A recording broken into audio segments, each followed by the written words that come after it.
Join us on Wednesday, March 9th at 12 o'clock Eastern Time as we explore the art and science of pragmatics.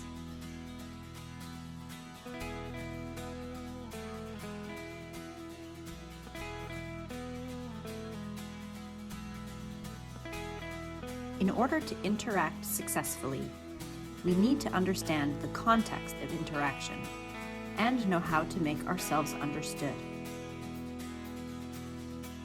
This presentation will explore pragmatics, sometimes referred to as social communication, particularly for children who are deaf or hard of hearing or who have complex communication needs. This free 30-minute Lunch and Learn is hosted by our psychologist, Amy Szarkowski.